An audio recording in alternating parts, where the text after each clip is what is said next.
Ketika Allah Subhanahu wa taala menciptakan Adam alaihi salatu wassalam, yang sebelumnya Allah Subhanahu wa taala sudah menciptakan malaikat dan juga jin. Itulah makhluk-makhluk yang berakal yang Allah ciptakan. Baru saja Allah Subhanahu wa taala selesai membentuk Adam dari berbagai macam sifat tanah dan juga warna tanah. Tiba-tiba kemudian iblis mendatangi patung Adam yang belum ditiupkan ruh, sebagaimana dijelaskan dalam riwayat Muslim.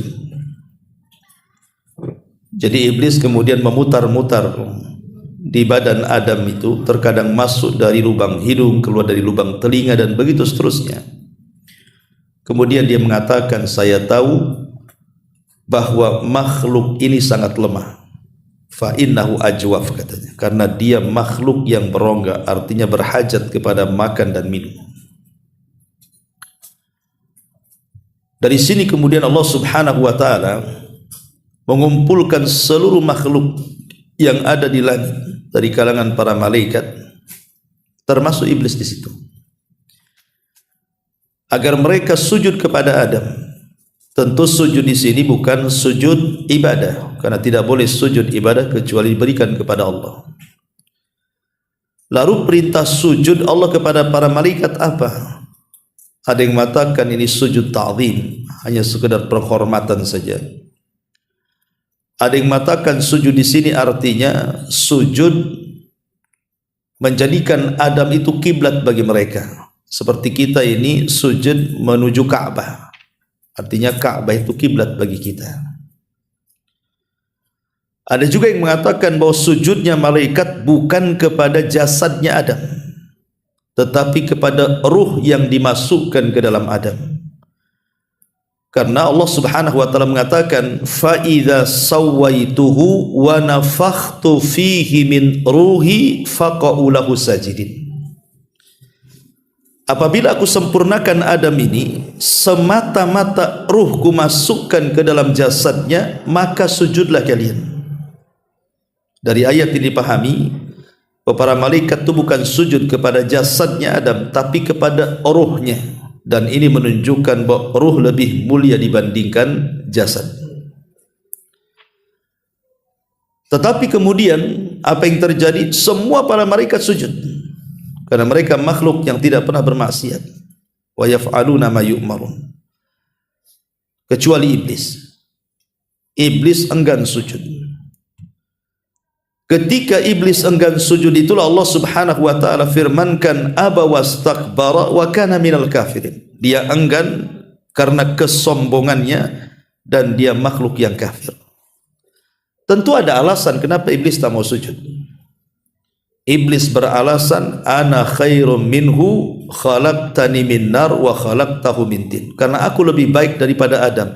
Kau ciptakan Adam dari tanah, sementara kau ciptakan aku dari api. Mirip mana tanah dengan api itu dengan cahaya? Ya mirip apilah dengan cahaya dibandingkan tanah. Seolah-olah berarti aku lebih dekat dengan malaikat dibandingkan Adam dengan malaikat. Lah ucapan iblis yang mengatakan saya lebih baik dibandingkan Adam ini tidak lain dan bukan terucap karena hasad. Dari sini Imam Ibnu Katsir rahimahullahu taala menyebutkan dalam tafsirnya, dia mengatakan inilah penyakit yang pertama kali Allah dimaksiati di langit. Inilah penyakit, maksudnya hasad, di mana Allah pertama kali dimaksiati oleh makhluknya di langit. Itulah penyakit hasad. Hasadnya iblis kepada Adam alaihi salam. Ketika iblis kemudian mendapatkan murka dari Allah Subhanahu wa taala, bukannya bertobat dan meminta ampun akan dosa-dosanya kepada Allah, justru makin parah. Apalagi setelah tahu bahwa Allah melaknat dirinya dan murka kepadanya, maka hasad yang tertanam kepada iblis itu semakin besar. Sampai-sampai dia berjanji kepada Allah untuk menyesatkan bukan hanya Adam tapi seluruh anak turunannya. Sehingga dia mengatakan fabima aghwaytani la aq'udannahum siratakal mustaqim. Karena engkau sudah menyesatkan aku, lihat buruknya Adam iblis. Seolah-olah Allah yang menyesatkan dirinya padahal dia sesat sendiri. Dia mengatakan fabima aghwaytani, karena engkau sudah menyesatkan aku, kusesatkan seluruh turunan Adam katanya dari jalanmu yang lurus. Lihat, ini hasad di atas hasad namanya. Sehingga Imam Ibnul Qayyim rahimahullahu ta'ala mengatakan fal hasid syabihun bi iblis. Orang yang hasad itu dia serupa dengan iblis, bahkan dia tentara dari tentara iblis, naudzubillah. Ma'asyiral muslimin wal muslimat rahimani wa rahimakumullah. Inilah kisah dosa pertama di langit. Hasadnya iblis kepada Adam dan murkanya Allah kepada iblis, dan semakin hasadnya iblis setelah kemurkaan Allah kepada dia. Kemudian yang kedua, kisah putra-putra Adam alaihi salam. Ketika Allah subhanahu wa ta'ala anugerahkan kepada Adam dan juga Hawa keturunan-keturunan, dan setiap melahirkan itu selalu kembar, sebagaimana dijelaskan dalam tafsir Ibnu Katsir rahimahullah ta'ala. Jadi Hawa itu kalau melahirkan selalu kembar, dan Allah anugerahkan 40 keturunan, 20 laki-laki dan 20 perempuan. Ketika kemudian Allah subhanahu wa ta'ala merintahkan Adam untuk menikahkan putra-putrinya secara silang demi keberlangsungan generasi, karena manusia itu disebut khalifah. Apa makna khalifah? Yakhlufu ba'duhu ba'dha. Makhluk yang bergenerasi satu dengan yang lainnya. Artinya tidak akan ada kepunahan manusia itu. Pasti akan ada generasi berikutnya, generasi itu namanya khalifah. Akhirnya kemudian Adam alaihi salatu wassalam mau menikahkan anak yang paling besar. Tentu yang paling besar Qabil. Kemudian adiknya Habil, dan masing-masing Qabil dan Habil itu menukar kembarannya supaya tidak menikah dengan satu darah, maksudnya karena tidak ada manusia lain, ya terpaksa yang dekat-dekatkan, tapi tetap disilang karena supaya tidak satu darah. Disinilah iblis kemudian yang memang sebelumnya sudah berjanji kepada Allah, karena hasadnya ingin menyesatkan Bani Adam, ada kesempatan. Karena kalau menggoda mereka disuruh kufur dan menyekutukan Allah tidak bisa. 10 abad iblis itu menyesatkan Bani Adam, tidak ada yang musyrik di zaman itu. Sampai di zaman Nabi Nuh, dari Adam sampai Nabi Nuh itu kan 10 kurun, 10 abad gitu ya. Tapi iblis tidak berhasil menyesatkan Bani Adam itu untuk menyekutukan dia. Sehingga iblis itu hanya baru setakat bagaimana supaya anak keturunan Adam itu melakukan dosa besar saja, tidak sampai ke taraf kesyirikan. Datang iblis kepada Qabil, kemudian berikan was-was. Hebatnya was-was setan itu, coba. Tidak ada namanya setan itu dorong kita ke maksiat atau narik tangan kita, ayo kita maksiat, tidak ada. Setan itu hanya ngasih was-was saja. Tapi was-wasnya setan ini luar biasa sakti. Bisa orang terdorong dengan was-was, coba. Lah sehingga kemudian ketika pensyariatan silang ini tidak diterima oleh Qabil karena was-was daripada iblis, sebabnya adalah karena dia melihat pasangan Habil tidak cantik, sementara kembaran dia pula cantik. Karena memang fitrah di situ dijelaskan bahwa Qabil ini dia tidak terlalu tampan, tetapi kembarannya cantik sekali. Habil pula terbalik, dia orangnya tampan, tapi kembarannya pula tak cantik. Apa jadi fitrah jadinya ya? Kalau orang jelek itu istrinya cantik. Oh, orang tampan pula istrinya jelek, hitam pula. Jadi akhirnya kemudian Qabil tak maulah kan gitu. Maunya dia yang cantik ya kembarannya. Kemudian dia tuduh Adam dengan berbagai macam tuduhan. Adam itu bukan bapak diktator. Dia berusaha untuk mendamaikan, sehingga dia berdoa lagi kepada Allah. Akhirnya Allah syariatkan kurban. Sudah gini saja, Kalian berkorban saja. Nanti siapa yang kurbannya diterima, itulah dia berhak mengambil pasangannya. Karena Habil ini dia kan ashabu masyiyah, dia memang peternak, dan dia juga mewarisi sifat-sifat Adam. Maka kurban ini betul-betul dihargai dia. Dia berkurban dengan kambing yang sangat besar, yang memang layak untuk dikurbankan, karena itu hadiah untuk Allah. Sementara Qabil itu karena dalam hatinya sudah terkena was-was iblis, penuh dengan hasad, sehingga kemudian menuduh bahwa perintah itu akal-akalan bapaknya saja. Dari situ dia sembarangan korban, karena dia seorang ashabul mazra'ah, yang petani gitu ya. Ya, dia ngambil buah-buahan sesuka dia, kadang-kadang yang tidak layak dikorbankan dia ambil, kemudian diletakkan di atas bukit. Dari situ Allah Subhanahu wa taala firmankan di dalam Al-Qur'an, "Watslu 'alaihim naba abnai Adam bil haqq. Idz qarraba qurbanan fatukubbila min ahadihima wa lam yutaqabbal minal akhar." Bacakan kepada mereka tentang kisah dua putra Adam itu. Ketika keduanya berkurban, Allah hanya menerima salah satunya dan menolak yang lainnya. Artinya Allah terima kurbannya Habil dan Allah tolak korbannya Qabil. Marah si Qabil. Kenapa? Berarti dia berhak mengambil kembarannya, sementara dia tak mau. Karena takut kalau seandainya kembarannya diambil Habil dan dinikahinya, dari situlah kemudian meningkat dari hasad kepada niat pembunuhan. Bahayanya hasad, lihat. Ya, awalnya hasad, tapi naik dari penyakit hasad kepada niat pembunuhan. Bahkan terang-terangan dia mengatakan kepada Habil, la aqtulannak, saya akan bunuh kamu. Tetapi Habil mengingatkan kepada abangnya, innama yataqabbalullahu minal muttaqin, bahwa kenapa Allah Subhanahu wa taala menerima korban diriku, karena korban itu tidak mungkin diterima kecuali dari ketakwaan. Kemudian Habil mengatakan, la imbasatta yadaka litaqtulani ma ana bibasiti yadiya ilaika liaqtulaka. Itu baiknya Habil.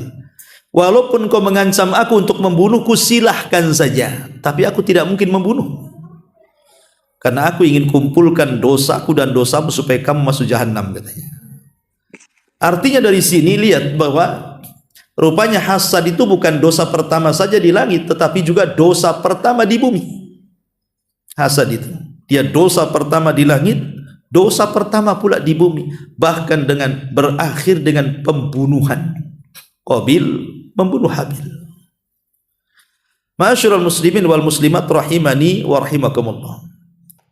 Dan hasad juga yang ketiga, rupanya hasad ini memang sifat orang-orang kafir, sifat orang-orang Yahudi, bahkan sifat orang-orang musyrik. Ketika Nabi SAW di permulaan dakwah, periode Mekah tentunya ya, selama 13 tahun, yang didakwahkan Rasul kan la ilaha illallah, tauhid. Ketika itu yang banyak masuk Islam justru adalah anak-anak muda. Orang-orang tuanya justru menjadi para penentang Islam. Jadi Islam itu lebih banyak diterima oleh kaum muda di zaman awal-awal Islam itu. Tapi tokoh-tokohnya, orang-orang tuanya justru menolak Islam. Seperti Abu Jahal, Al-Walid, Umayyah, dan yang lainnya. Itu para pembesar-pembesar Quraisy itu, mereka menolak Islam. Bukan menolak secara hati, tidak, tapi menolak secara lisan. Hatinya yakin bahwa Islam itu agama benar, cuman karena hasad itulah lisannya berbalik dari hatinya. Contoh umpamanya, ada obrolan yang menarik antara Abu Jahal, Amr ibn Hisham, dengan Akhnas ibn Qais. Jadi Akhnas ibn Qais ini satu hari sama-sama pembesar Quraisy, Akhnas dengan Abu Jahal atau Amr ibn Hisham ini. Jadi satu hari Akhnas ini bicara dengan Abu Jahal empat mata dan mengatakan, ya Abu Jahal, macam mana pendapatmu tentang Muhammad itu? Apa kata Abu Jahal? Ma jarrabna alaihi kadhiba, katanya. Aku tidak pernah melihat dari mulut dia keluar kedustaan, katanya. Artinya Abu Jahal itu tahu bahwa Rasul itu sejak kecil, remaja, dewasa tidak pernah berdusta. Dikenal Shadiqul Amin. Itu pengakuan Abu Jahal di hadapan Akhnas tuh. Jadi Akhnas ini ngomong sama Abu Jahal, ya Abu Jahal, kalau engkau memang meyakini bahwa Muhammad itu benar dan tidak pernah berdusta, kenapa kau tidak jadi pengikutnya? Kompor tuh Akhnas ini. Kenapa kau tidak jadi pengikut dia, katanya. Apa kata Abu Jahal? Begini loh Akhnas, kamu harus tahu ya, isu perpolitikan ini gitu. Kami Bani Mahzum, kabilahnya Abu Jahal nih, Bani Mahzum namanya, dengan kabilahnya Muhammad Bani Hashim itu selalu bersaing dalam kancah perpolitikan Quraisy itu. Kadang-kadang Quraisy itu dipimpin oleh Bani Hashim, terkadang dipimpin oleh Bani Makhzum, dan itu seperti itu. Ya, dari zaman dulu sampai eranya Abu Jahal itu. Sebelum Abu Jahal kan yang memimpin Arab siapa? Bani Hashim, Abdul Muttalib. Setelah meninggal Abdul Muttalib, rupanya beralih bukan dari Bani Hashim yang memimpin siapa? Abu Jahal dari Bani Makhzum. Ya. Jadi Abu Jahal mengatakan, kami dengan Bani Hashim ini bersaing dalam perpolitikan orang-orang Quraisy ini. Kami sama levelnya di hadapan orang-orang Quraisy itu. Kalau mereka kemudian melakukan aktivitas seperti memberi makan jemaah haji dan begitu seterusnya, kami pun sama. Artinya apa yang mereka buat, kami buat, supaya kami tidak jatuh di mata orang Quraisy, dan kami selevel. Tiba-tiba orang-orang Bani Hashim mengatakan, lana nabi walastum nabi, katanya. Kami punya nabi, kau tak punya nabi. Apa jawaban kami Bani Mahzum? Kalau kami iyahkan, berarti derajat Bani Hashim lebih tinggi dibandingkan derajat Bani Mahzum. Ya. Makanya kata Abu Jahal di hadapan Akhnas, sejak itu aku tidak mungkin mengimani dia seorang nabi. Lihat bagaimana penolakan hidayah Abu Jahal itu bukan karena dia tidak tahu itu benar, tahu itu benar, cuman karena hasad, takut tersaingi kabilahnya kan. Lihat bagaimana bahaya hasad itu bisa menghalangi hidayah. Hidayah terhalangi. Akhirnya Abu Jahal pun tak mau masuk Islam. Nah, ini contoh bagaimana hasadnya orang-orang musyrik sehingga hidayah terhalang karena hasad. Kemudian contoh yang terakhir, baru kita jelaskan tentang ciri-ciri hasad itu seperti apa. Ketika Nabi SAW hijrah dari Mekah ke Madinah, kenapa orang-orang Madinah itu mereka tinggal di Madinah? Kok mereka mayoritas pula di Madinah di zaman sebelum hijrahnya Nabi? Karena setelah peperangan Romawi dan Persia, kemudian Romawi kalah. Walaupun kemudian Persia menang lagi kan gitu. Sempat orang-orang Yahudi itu kan dengan kekalahan Romawi mereka pergi meminta suaka ke daerah-daerah yang berdekatan dengan mereka. Tetapi setelah ada kabar dari padri dan pendeta mereka bahwa akan muncul seorang nabi di tanah gersang yang penuh dengan pohon kurma, dari situlah mereka berbondong-bondong datang ke kota Madinah. Terutama 3 kabilah yang masyhur, pertama Bani Quraidah, kemudian Bani Nadir, dan Bani Kunaikoh, yang kemudian mencengkram Madinah secara ekonomi dan menguasai dibandingkan 2 kabilah musyrik dari Yaman, Khazraj dan Aus. Jadi alasan mereka itu, kenapa mereka tinggal di negeri yang kering kelontang coba? Bukankah orang-orang Yahudi umumnya mencari materi, mencari dunia? Harusnya mereka hijrah ke Yaman atau hijrah ke Syam yang jelas-jelas ekonominya maju di zaman itu kan? Kenapa mereka hijrah ke padang pasir, negeri yang kering kelontang? Susah untuk cari ekonomi di situ. Rupanya ada keyakinan, karena di situ akan muncul seorang nabi. Lah ketika Nabi SAW betul-betul diutus, dan ketika orang-orang Yahudi itu menyaksikan ada keanehan di langit, munculnya bintang Ahmad. Dan bintang Ahmad itu salah satu tanda dari tanda-tanda kelahiran seorang nabi, dan itu diketahui orang Yahudi saja. Jadi ketika malam ada bintang Ahmad di langit, maka para padri keluar kemudian mencari tahu ada enggak wanita Yahudi yang melahirkan di malam itu. Rupanya setelah ditanya sana tanya sini, 3 kabilah mengatakan tidak ada satupun wanita yang melahirkan dari wanita-wanita Yahudi Madinah di malam munculnya bintang itu. Mereka kecewa ketika mereka mendengar bahwa di malam bintang itu muncul dari arah Mekah ada orang yang lahir dan melahirkan. Dialah Aminah melahirkan Nabi persis ketika bintang Ahmad muncul. Jadi orang-orang Yahudi itu ketika mendengar bahwa di Mekah ada bayi yang lahir di saat ciri-ciri seorang Nabi itu muncul, mereka menangis. Kemudian mereka berteriak-teriak dan mengatakan, laqad dhahabat nubuwatu Bani Israel wantaqalat nubuwatuhu ala Bani Ismail. Mereka mengatakan, sungguh telah hilang kenabian dari Bani Ismail dan dari Bani Israel dan telah berpindah kepada Bani Ismail.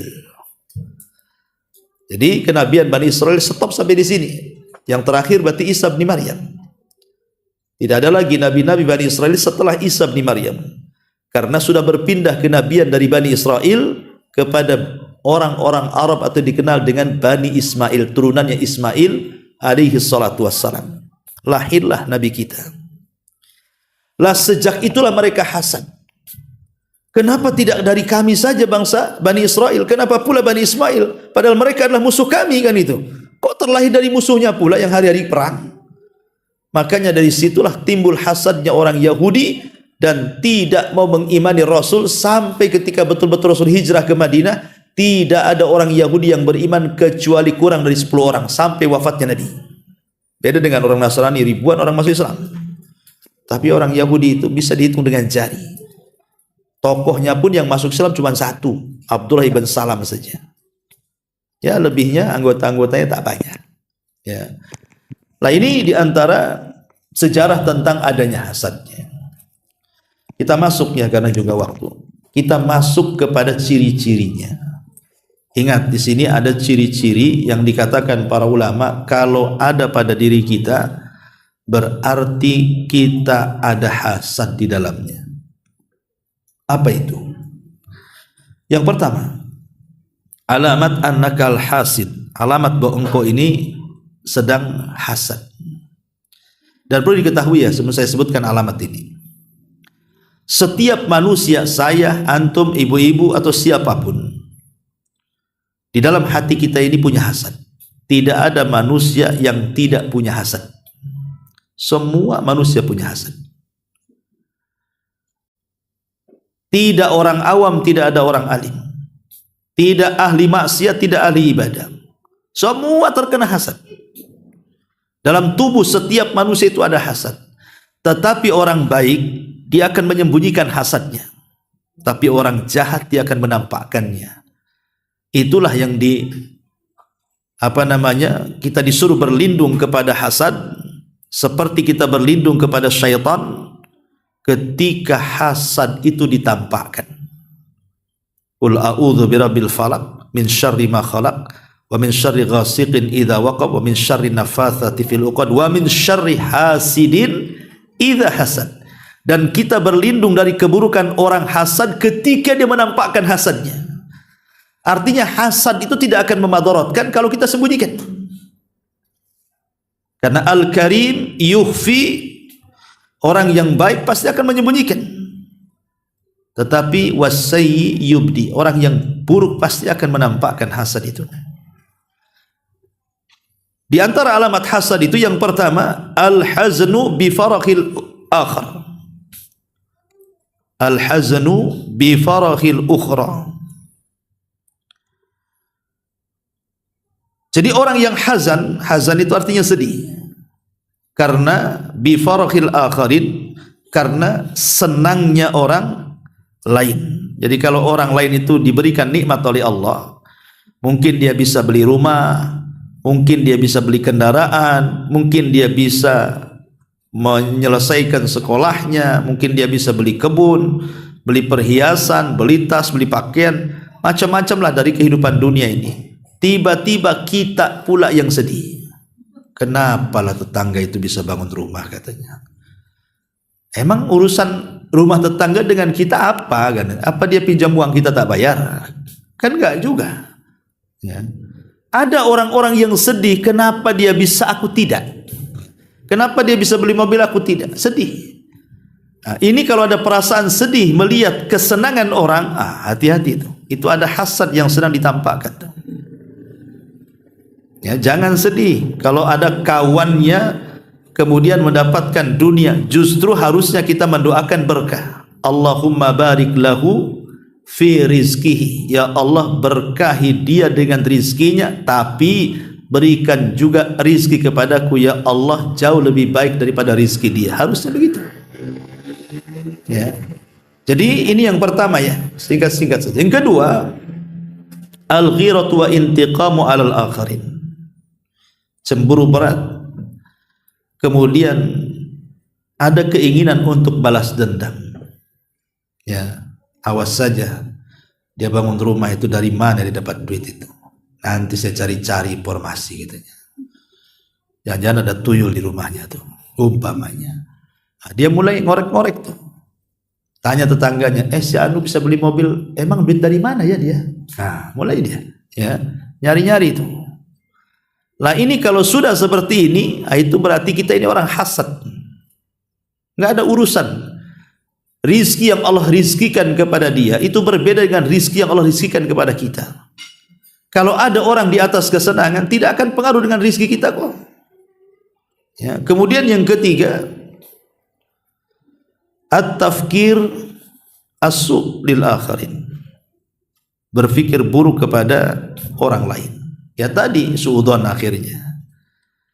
Kok bisa tukang ojek, kok bisa mobil motornya kok bisa yang bagus gitu kan. Berapa emang dia perharinya? Nah, mulai dia ya. Kok bisa itu loh bahasanya. Nah itu suudzon itu mulai itu dia. Nah, itu juga alamat hasad tuh. Kalau sudah berpikir dengan pikiran yang tidak baik, buruk gitu ya, mencurigai orang karena kenikmatan yang Allah anugerahkan kepada dia, fa'lam annaka hasid. Ketahuilah kita sedang hasad. Ya. Kemudian yang keempat, dha'fus thiqati billah. Lemahnya keyakinan kita dengan Allah. Ketika kemudian kita melihat nikmat yang Allah anugerahkan kepada orang, kita enggak yakin dengan diri sendiri bahwa rezeki itu sudah ditentukan untuk kita. Lemah. Ya. Sehingga akhirnya setiap hari membicarakan nikmat orang saja. Padahal dia bisa seperti dia loh kalau mau berusaha. Betapa banyak orang-orang yang sukses itu karena keyakinan dia kepada Allah. Aku juga bisa kok seperti dia. Emang dia aja yang bisa, aku juga bisa. Kuat dia keyakinannya kan. Sehingga semangat dia. Kemudian yang kelima, al-qalaqu bi nafsihi li'anna al-hasid fihi nar fi qalbihi. Hatinya kolak, bingung, stres. Ya. Kenapa? Karena biasanya orang yang hasad itu hati dia sedang terbakar. Hati orang yang hasad itu sedang terbakar. Karena sedang terbakar itu akhirnya dia bingung, stres gitu. Melihat kekayaan orang, nikmat orang itu jadi nggak tenang dia. Kemudian juga yang keenam, asy'uru ala dha'fi nafsihi amamal akharin. Dia merasa dia lemah di hadapan orang lain. Merasa lemah di hadapan orang lain, tidak percaya diri. Itu orang hasad tuh. Hati-hati. Termasuk asy'ur bil farahi bi dararin aw musab lil akharin. Ataupun dia merasa senang kalau ada orang lain terkena musibah. Umpamanya ada tetangga kebakaran rumahnya, atau mungkin terjadi perceraian, cekcok gitu ya, atau mungkin kerampokan, atau apalah musibahnya. Kita kok enak, senang gitu. Ini yang saya cari-cari ini. Ini saya tunggu-tunggu. Kapok dia. Kan ada orang kena musibah malah kemudian kita ngapok-ngapokin orang itu. Berarti ada hasadnya.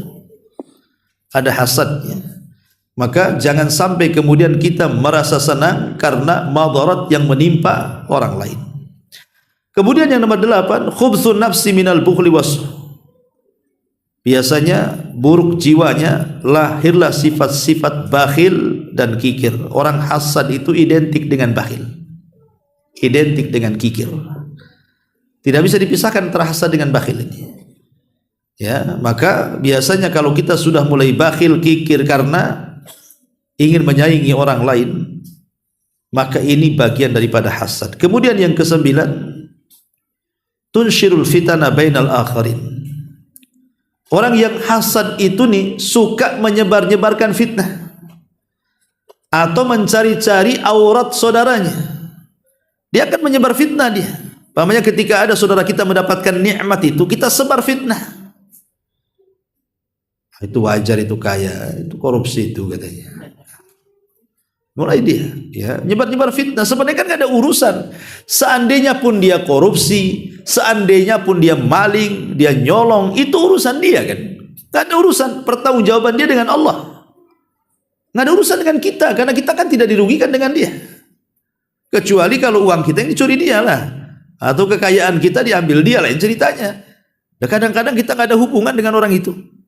Tiba-tiba kita menyebar fitnah, menyebar hoax dan yang sebagai, apalagi sampai kemudian tatabu tadi, mencari-cari auratnya orang.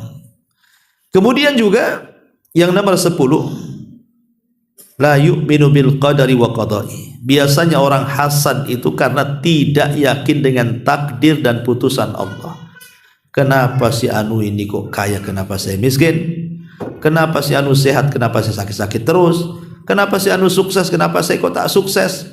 Kenapa ya Allah? Akhirnya mulai dia ragu dengan takdir itu. Karena orang hasad itu hakikatnya menolak takdir. Sehingga dia berangan-angan ingin menghilangkan nikmat orang dan berpindah kepada dia. Kemudian yang nomor 11, la yubarak lil akharin fil rizki. Tidak pernah mendoakan berkah kepada orang lain ketika mendapatkan rizki.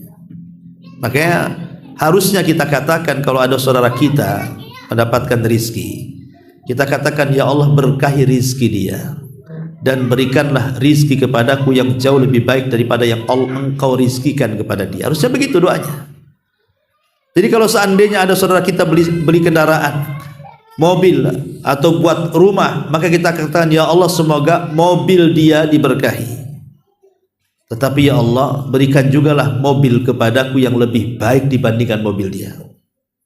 Gitu harusnya doanya. Ya, bukan malah hasad nggak pengaruh rizki sama sekali. Tapi kalau doa itu mempengaruhi rizki, karena yang bisa menolak takdir itu adalah doa. Nah, makanya harusnya sering-sering mendoakan berkah kepada saudaranya.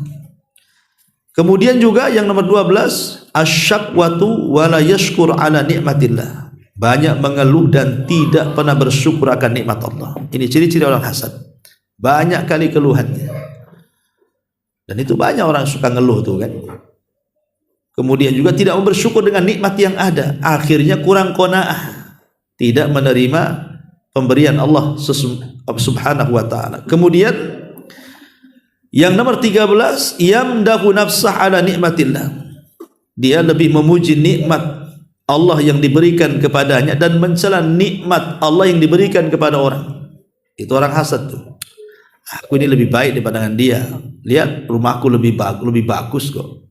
Dia catnya aja kurang menarik. Lihat halaman saya, rumahnya luas, itu loh sempit, susah kali. Jadi dia membanggakan kepada dirinya. Tapi mencela nikmat orang, maka ini tanda kita ada hasad. Kemudian ad-du'a alal akharina bisu, mendoakan orang lain dengan keburukan. Itu orang hasad, ciri orang hasad itu suka mendoakan saudaranya dengan keburukan. Dan yang 15, biasanya orang hasad itu kalau sudah mulai talabur rizkil haram, dia sudah tidak membeda-bedakan mana rizki yang halal, mana rizki yang haram, diambil saja karena dia mau setara dengan orang. Karena begini, ikhwatul fillah muliakan Allah azza wa jalla, hasad ini kan ada tingkatan-tingkatannya ya. Tentu tingkatan yang paling tinggi adalah seseorang itu berkeinginan nikmat yang ada pada orang lain itu hilang sama sekali, walaupun tidak berpindah kepada dia, yang penting hancur hidupnya. Orang kalau berangan-angan supaya orang lain hancur hidupnya, kenikmatannya hilang, walaupun tidak ada keinginan berpindah kepada dia, nggak apa-apa, yang penting hancur saja. Ini tingkatan hasad paling tinggi. Kalau kita dalam hati ini mengatakan, kapan lah orang itu bangkrut gitu ya, kok usahanya kok lancar jaya saja, kok bentang-bentang tikar, saya kok tikar aja pernah dibentang-bentang. Jadi ada orang yang kemudian dia ingin pokoknya usaha orang mati, ya, rumah tangganya hancur, kena musibah, pokoknya pengen sekali kalau orang lain itu terkena itu semua. Memang dia tidak ada keinginan supaya pindah kepada dia, tidak masalah nggak pindah pun, tapi yang penting hancur ya Allah katanya. Nah, ini hasad yang paling tinggi. Yang kedua, berkeinginan supaya nikmat orang lain itu hancur dan berpindah kepada dia. Berpindah kepada dia. Seperti mamanya kan banyak terjadi di perusahaan-perusahaan atau di instansi-instansi pemerintah yang sikat-sikut sana sini supaya jabatannya diturunkan, dia pula yang menjabat di situ. Kan banyak yang seperti itu. Ya, ini hasad. Kemudian juga yang ketiga, dia tidak punya maksud pada nikmat orang lain, tetapi ya ingin orang lain tetap dalam keadaan seperti itu supaya selevel dengan dia. Dia tidak mau orang itu hancur nikmatnya, enggak apa-apa enggak hancur, tapi jangan sampai naik di atas saya katanya. Jadi kalau dia naik di atas saya berarti nanti saya kalah saing katanya. Enggak apa-apa, yang penting selevel aja katanya. Ini juga hasad. Memang dia tidak bermaksud untuk menghancurkan nikmat orang, tetapi maunya nikmat orang itu setara dengan dia atau di bawahnya. Kalau naik sedikit saja dia kalah nantinya. Nah, ini juga bagian daripada hasad. Nah, ini level yang paling rendah. Tetapi juga ada di sana ada orang yang menginginkan sama dengan kenikmatan yang Allah anugerahkan kepada orang lain, tetapi dia tidak hendak menghancurkannya, hanya ingin seperti dia dalam kebaikan. Ini bukan hasad, ulama menyebutnya dengan ghibtah namanya. Jadi kalau ada tetangga kaya bisa haji, dia pengen juga seperti tetangganya supaya bisa haji juga. Nah, gitu namanya ghibtah. Ghibtah ini hasad baik. Artinya akan mendapatkan pahala seperti pahala yang digibtohinya. Jadi kalau kita ingin dapat pahala haji, maka gibtoh saja. Kok ada tetangga haji, kita katakan, ya Allah, kalau aku kaya dia, aku pun bisa haji. Maka kita dapat pahala haji itu, walaupun tanpa haji. Itulah ghibtah artinya. Ma'asyiral muslimin wal muslimat rahimani wa rahimakumullah. Inilah diantara bahaya hasad ini. Baik, ma'asyiral muslimat yang dimuliakan Allah Azza wa Jalla, kita rinci sedikit tentang apa yang sudah kita bahas dari 15 poin ini. Pertama, tadi dijelaskan bahwa hasad itu, salah satu alamat hasad adalah al-haznu bi farakhil akharin. Dia merasa sedih dengan kesenangan orang lain. Disebutkan dalam sebuah hadis, yang hadis ini dikeluarkan oleh Bukhari Muslim. Nabi SAW mengatakan, dikeluarkan oleh Imam Hakim dalam Mustadraknya menurut syarat sahihaini dengan lafaz, innallaha qasama bainakum akhlaqakum kama qasama bainakum arzaqakum wa innallaha yu'tid dunya man yuhibbu wa ma la yuhibbu wa la yu'til iman illa man yuhibbu. Kata Nabi SAW, Allah itu sudah membagi-bagi akhlak-akhlak kalian. Maka lihat, manusia itu kan macam-macam akhlaknya kan. Ada yang baik, ada yang keras, ada yang santun, ada yang lembut, macam-macam. Allah sudah bagi-bagi akhlak-akhlak orang itu. Sebagaimana Allah membagi akhlak-akhlak orang, Allah pun sudah membagi rizki-rizki manusia. Allah sudah bagi rizki itu, si fulan kaya, si fulan sedang, si fulan miskin. Tapi ingat bahwa Allah akan memberi dunia itu kepada siapa yang dia cintai dan kepada siapa yang dia tidak cintai. Tetapi kalau iman, Allah tidak akan memberi kecuali yang dicintainya saja. Dari sini kita tahu bahwa apa yang mau disedihkan dari nikmat orang lain.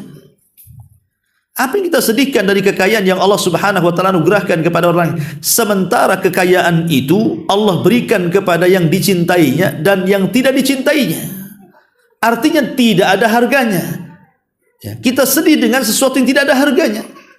Yang Nabi SAW mengatakan, "Lau kanatid dunya ta'dilu janaha ba'udatin ma saqal kafiru syarbata ma'in." Kalau dunia ini ada sedikit faedahnya, kata Rasul, walaupun seperti sayap nyamuk, tentu orang kafir itu tidak mungkin dikasih minum walaupun satu tetes di bumi ini. Tapi ketika dunia tidak ada harganya, makanya orang kafir minum sesuka mereka. Jadi merasa sedih dengan sesuatu yang tidak ada harganya ini untuk apa? Itu maksudnya ya. Ini yang pertama.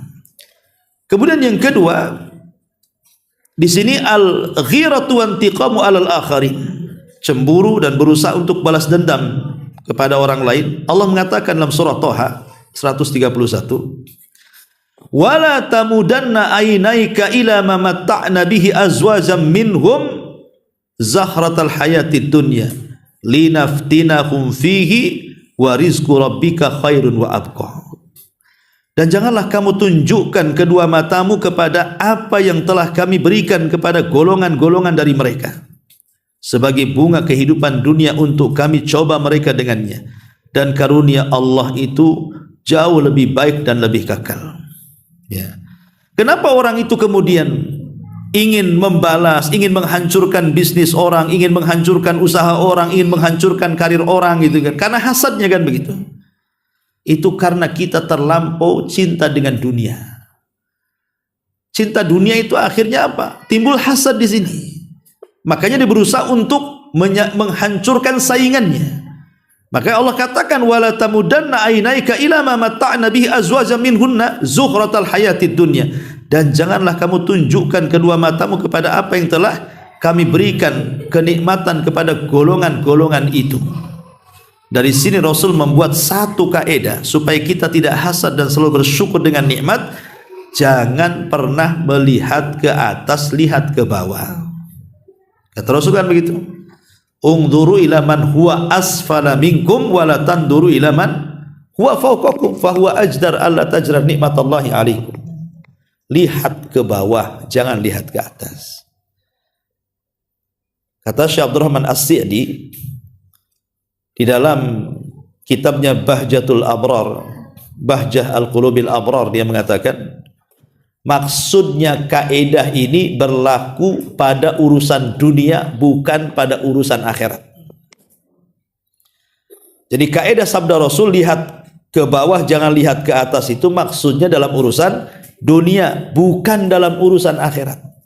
Kalau dalam urusan akhirat harus pandang ke atas, jangan pandang ke bawah.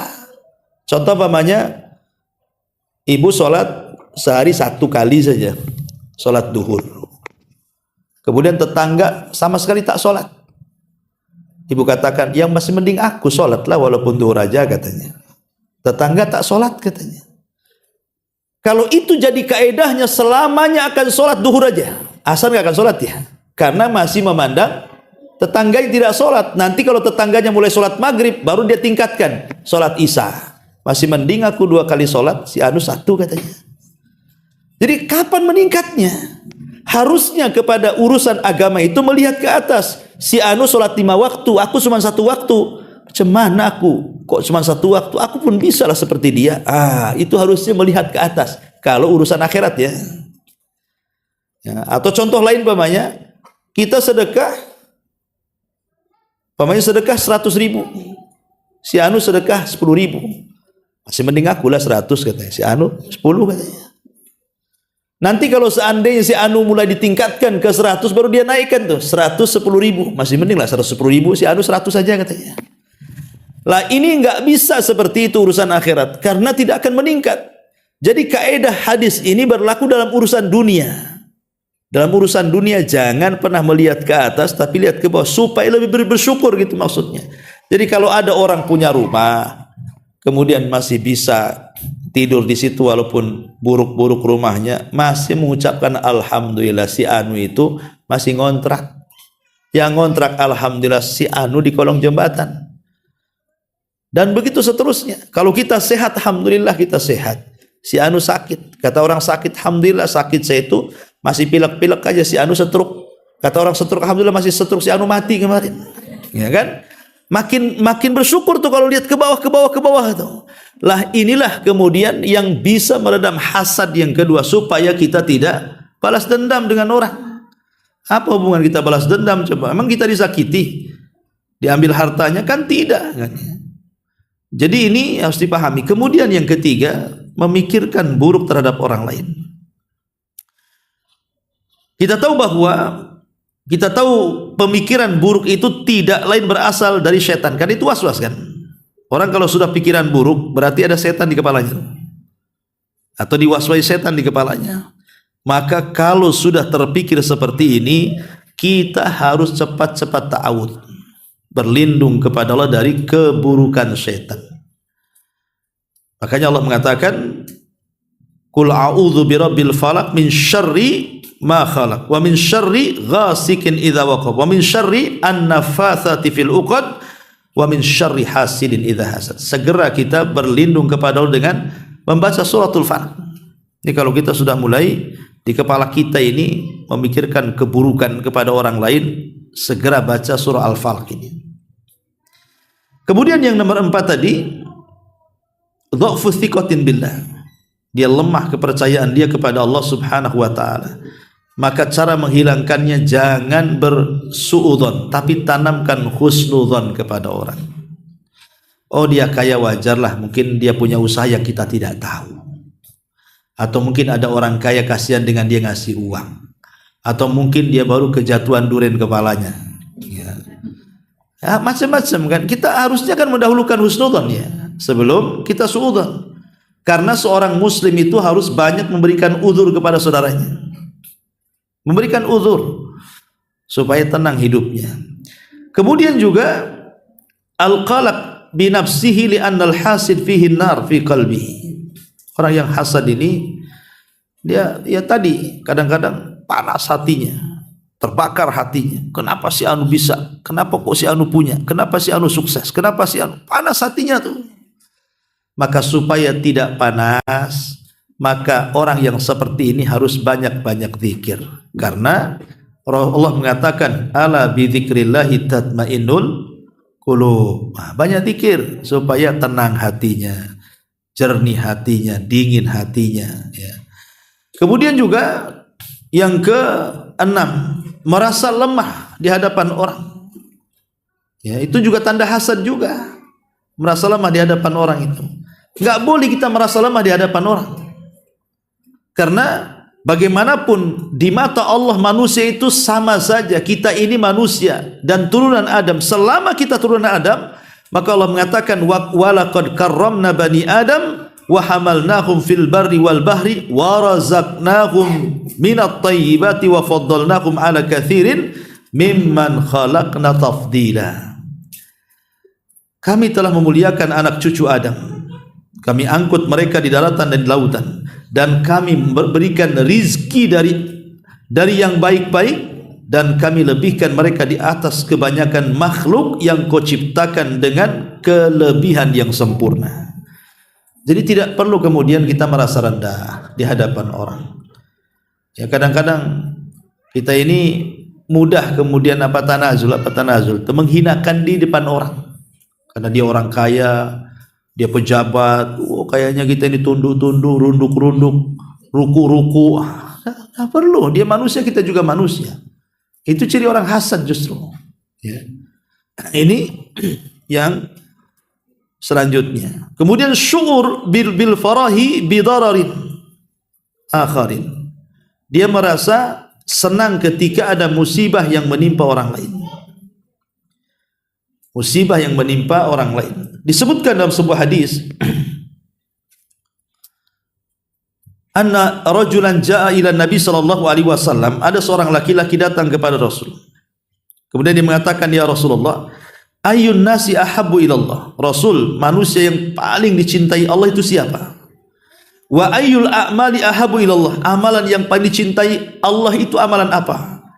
Faqala Rasulullah sallallahu alaihi wasallam, maka Rasul mengatakan, ahabbun nas ilallah anfa'uhum linnas. Manusia yang paling dicintai Allah adalah manusia yang sangat bermanfaat untuk manusia yang lainnya. Wa ahabbul a'mal ilallah sururun tudkhiluhu ala qalbi muslim. Tapi amalan yang paling dicintai Allah adalah amalan memasukkan kebahagiaan kepada hati orang lain. Harusnya kita ini membahagiakan orang lain, bukan kita sedih gara-gara bahagia gara-gara musibah menimpa orang lain. Kan aneh gitu.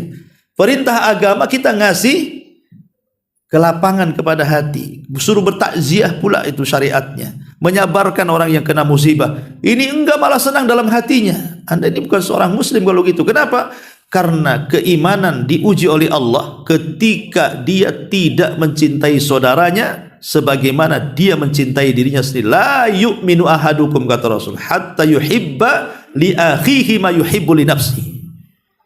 Tidak dinyatakan beriman atau sempurna keimanannya sampai dia mampu mencintai orang lain sebagaimana dia mencintai dirinya sendiri. Lah kalau dia senang dengan musibah orang lain, di mana persaudaraannya seorang muslim kalau begitu?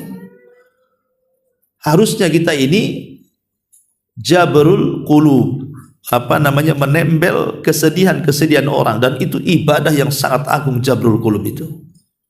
Ya, maksudnya jabrul qulub itu menembel kesedihan orang.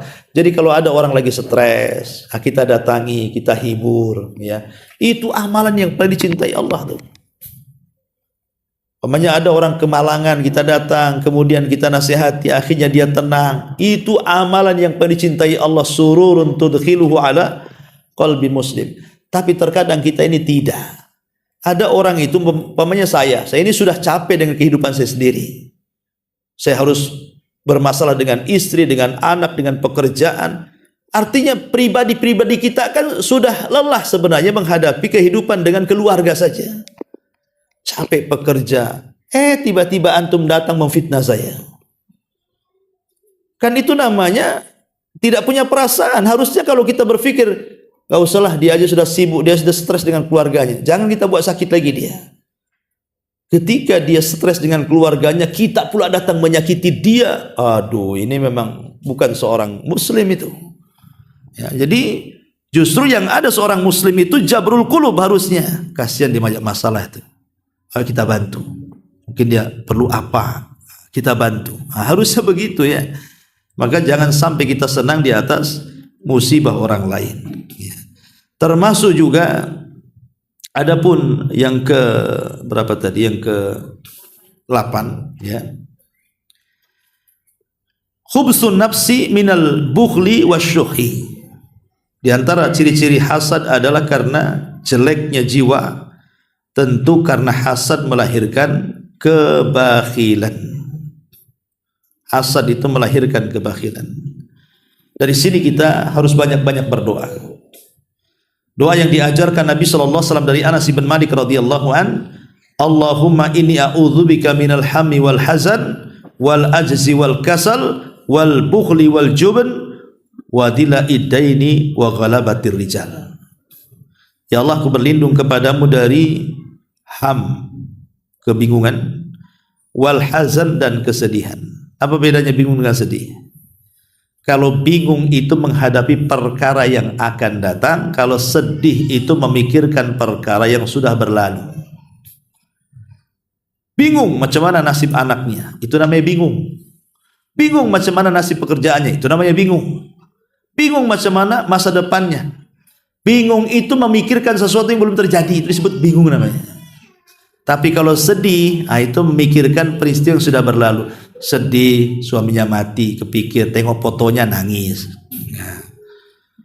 Sedih, tengok kebakaran, dulu rumahnya bagus, sekarang reot, tengok fotonya dulu rumah yang cantik-cantik itu, karena habis kebakar, nangis. Jadi sedih itu memikirkan perkara yang sudah berlalu. Cari barang gak ketemu, sedih. Ya, jadi sedih itu bicara ini, dan dua-duanya kita berlindung dari bingung dan sedih ini. Kemudian wal azzi wal kasal, lemah dan malas. Apa bedanya lemah dan malas? Kalau lemah itu memang sama sekali tak bisa. Kalau malas itu bisa tapi tak bergerak, itulah malas. Contoh, ada suara adzan, ya, ada suara adzan. Kita bisa ke masjid, tapi karena stroke maka tak bisa ke masjid, itu disebut lemah.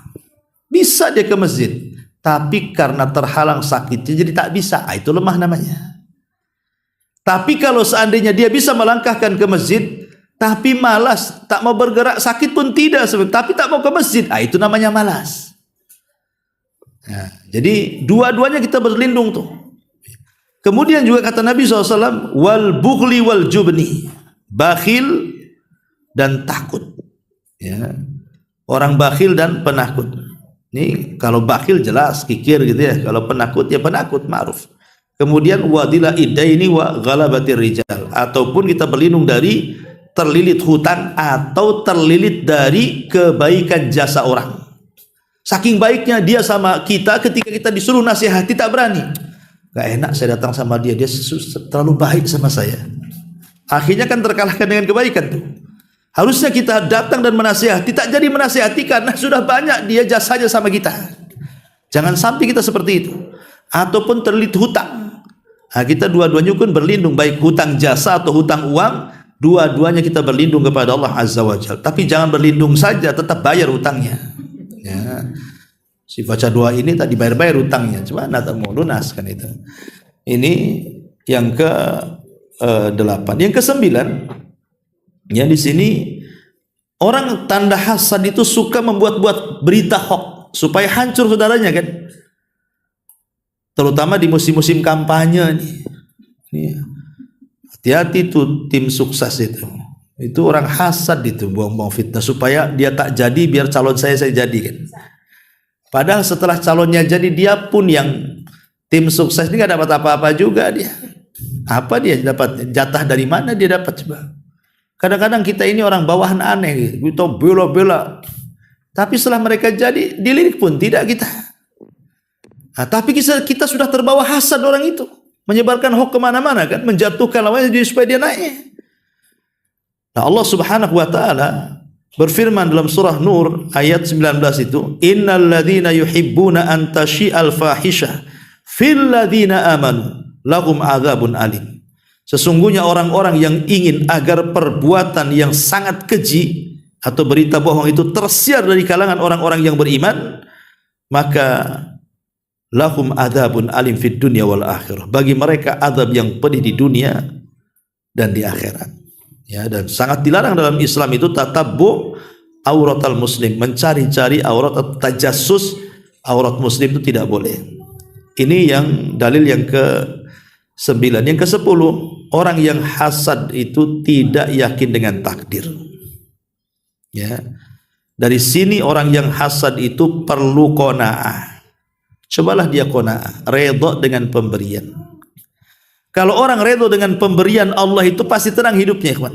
Orang kalau redha yang banyak kita katakan alhamdulillah bi nikmatihi tatimmus shalihat, yang sedikit kita katakan alhamdulillah ala kulli halin. Ya, jadi cara bersyukurnya beda. Kalau nikmatnya besar, kita katakan alhamdulillah bi ni'matihi tatimmus shalihat. Tapi kalau nikmatnya tak banyak, alhamdulillah ala kulli halin. Umpamanya ada ojek atau super taksi, gak pernahnya dia dapat 2 juta dalam sehari, katakan alhamdulillah bi ni'matihi tatimmus shalihat. Biasanya paling sedikit dapat 400, tahu-tahu satu hari itu cuma 50 saja, tetap kita katakan alhamdulillah ala kulli halin. Nah, begitu bahasanya. Kenapa? Karena dua-duanya juga pujian dari Allah. Dan Allah tetap dipuji, baik kita senang ataupun kita susah, baik kita sehat ataupun kita sakit, tetap Allah itu dipuji oleh kita. Maka ini qanaah, ini penting supaya kita ini tidak menolak takdir Allah Subhanahu wa taala.